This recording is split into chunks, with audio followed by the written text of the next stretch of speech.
Hey, welcome to day 6 of this self-sufficiency study. 21 days to improve and increase your level of self-sufficiency no matter where you are right now. I think there's something in this for everyone, even if you are you've been on that journey as well. You know, the best time to become self-sufficient was 5 years ago. The next best time is right now.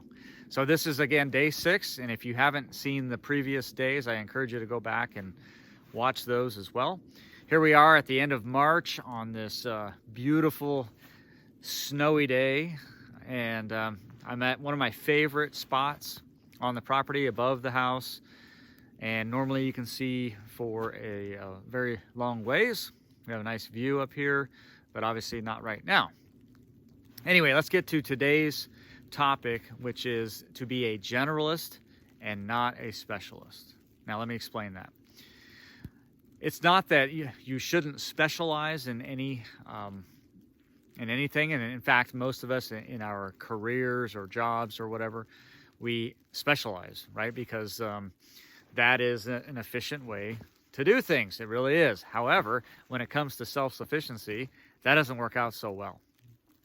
Okay? From a self-sufficiency standpoint, you need to be more of a generalist and not a specialist, okay? So for example, if someone was the absolute best in the world at breeding certain types of rare chickens, that's great, but that's not necessarily going to help on an overall self-sufficiency level. They might be really good at getting chickens to reproduce and breeding chickens.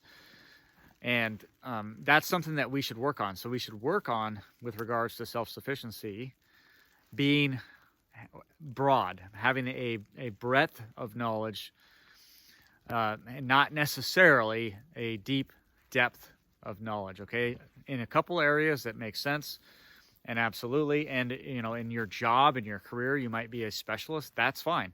But when it comes to self-sufficiency on your home level, you should have a breadth of knowledge. One of my favorite authors, Robert Heinlein, wrote famously in his science fiction novels. I think it was A Time to Love, if I'm not mistaking, or if I'm remembering correctly, where he talks about the idea of this a competent man. Okay, and a competent man should be able to do many different things. Should have a wide breadth of ability and capability. Okay, so I'm going to butcher the quote. I used to know it by heart, now I don't. But essentially, he makes this long list of things a man should do. And it's not about doing those very specific things. So, for example, he says a man should be able to change a diaper, conn a ship, butcher a hog, cook a tasty meal, plan a raid, comfort the dying, etc., etc. Okay, and he goes on and lists all these other things. And at the end, he says, specialization is for insects. Now, I think that's, as a general rule of thumb, I think that's right on. And obviously, what he meant is that a person should be capable of doing lots of different things, right? And that was his main point, for sure. And when we apply that to, say, homesteading or self-sufficiency, that's also true. Okay, that's also true. And so, for example, I'm really not an expert in anything, but I can do a lot of different things okay or pretty well, and in some cases, well. All right. So I know animal husbandry, but I am not an expert in animal husbandry. I don't know the breeding, all the ins and outs of the breeding of certain types of animals, even though we've had breeding stock as far as sheep or rabbits or ducks or chickens. We've done all that, but I am certainly no expert in it. I know enough to be able to raise animals. I can process all of them myself. In most cases, occasionally we'll send off, say, pigs to the processor. Okay, but no expert. And same thing with growing. We grow in a manner of doing a lot of perennials. Okay, so we do like a lot of your a food forest or an edible forest garden. Okay, in permaculture, that's kind of the style that we do with all of our perennial gardens. But I'm not like a detailed expert in any given asset or aspect of that soil, or all the very specifics of the cultivars or the varieties or all of that. But I know how to kind of group them together and make them work together, and we get decent production and all of that. So again, a decent amount of knowledge in that area, but not a real deep knowledge in that area. Same thing with annual gardening. I can grow tomatoes and peppers, like another average person can, and we get good production. And so I understand what the needs are for those plants up here, and we use hoop houses and things to do it. And so we get lots of ripe tomatoes here in North Idaho. But I'm not an expert in annual gardening per se. Okay, I can do it, I can get production, but certainly not an expert. Okay, and now, and I can go on and on and on about that. Okay, so my goal is a breadth of knowledge. I also know a little bit about alternative energy systems, but I'm no expert in them. I know enough to set them up and have them working for us in different ways. But again, no expert. So how do you approach this?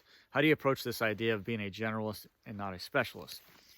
Some common sense here, and say like, okay, I'm not going to, be a good a person with regards to growing perennial gardens and annual gardens and small animals and larger breeds of animals, and processing and butchering and food preservation and keeping bees, and on and on and on and on, right? There is a limit to what we can do, but we want to go as wide as we can, but you also need to understand where to say no. So like, for example, keeping bees, we've never done that here. And I love it. I love the idea of keeping bees, or the fact that people do that.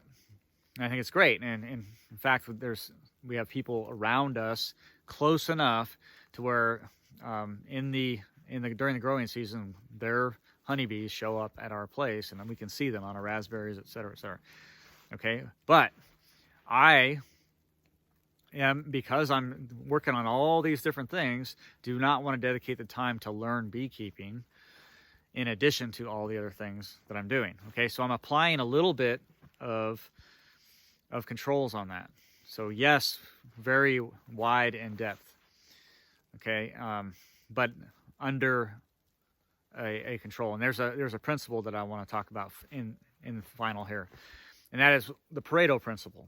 And the Pareto principle simply is that 20% of any given thing usually results in 80% of the results. Okay, so 20% of causes end up in 80% of results, and this is used across business, economics, but it can also be applied to learning.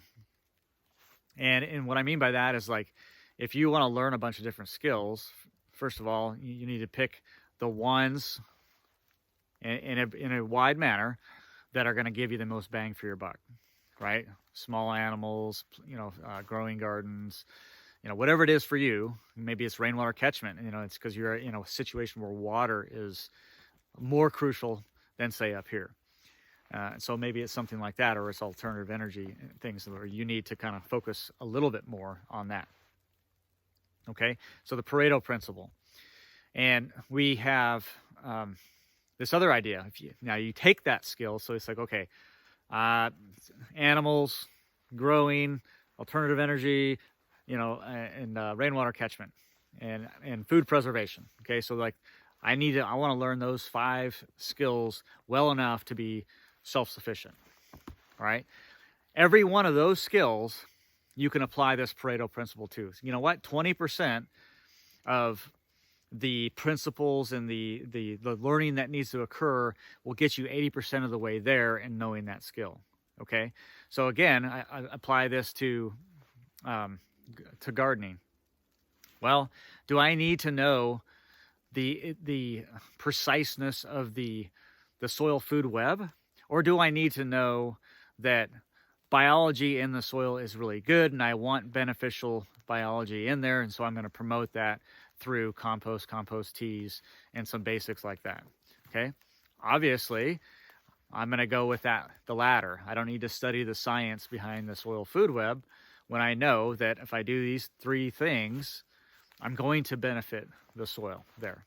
Okay, and that can be applied across in any genre, any skill that you want to learn. If another example would be alternative energy, right? Do you need to go get become an electrical engineer to set up a solar system?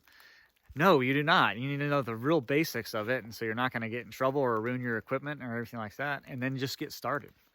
Okay, and then so that's kind of applying that Pareto principle. 20% of your learning can get you 80% of the way there, and then you apply that across the board. And I think that's super important, and I will end there. So again, become a generalist, not a specialist when it comes to self-sufficiency, because specialization is for insects.